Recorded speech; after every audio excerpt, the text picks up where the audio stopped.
The last letter. Every Tuesday afternoon, the gravel crunched under Emma's boots as she marched to the end of the long, winding lane. She didn't mind the wind or the way the salt air chilled her nose. She only cared about the small blue flag on the mailbox.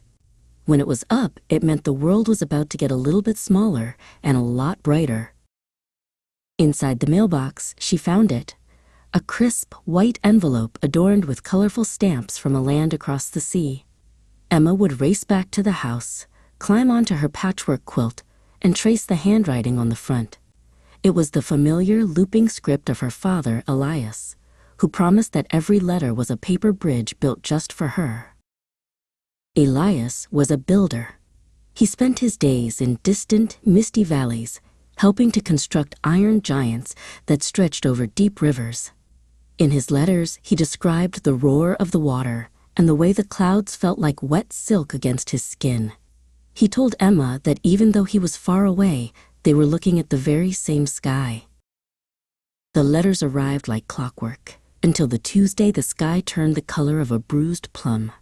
Emma waited by the mailbox until the sun dipped below the waves, but the blue flag stayed down. Then came another Tuesday, and another, and the mailbox remained a hollow, silent cave. The house grew heavy with a silence that the hum of the refrigerator couldn't fix. Emma's mother, Elena, stopped humming while she fixed tea. She spent long hours staring out the kitchen window at the gray horizon, her hands resting motionless on the counter. The paper bridge had begun to fray. One evening, Elena sat beside Emma on the old velvet sofa. The air felt thick and still. Elena took Emma's hands in hers and spoke in a voice that sounded like falling leaves. She explained that there had been a terrible accident at the bridge site and that Elias wouldn't be sending any more letters. Time began to move in a strange, slow circle. Emma spent her nights on the porch swing, watching the darkness. The stars looked like cold, distant pinpricks of light. She wondered if her father was still out there somewhere among them, or if the silence meant he had vanished entirely. Weeks later, the postman climbed the hill one last time. He handed a single, battered envelope to Elena at the door. It was smudged with dirt and creased at the corners, as if it had fought a long battle to reach them.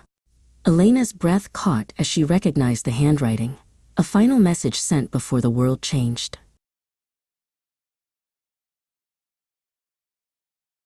Elena gave the letter to Emma, who took it to her favorite spot by the window. Her hands shook as she broke the seal. The paper smelled of cedar and old rain. It was a letter written on a Tuesday morning, full of ordinary thoughts and extraordinary love, captured in ink before the storm arrived. I am so proud of the girl you are becoming, the letter read, and no matter where I go, remember this. I love you more than all the stars you see tonight. Emma looked out at the sky and realized the bridge wasn't broken after all. It was right there in her hands, holding her steady.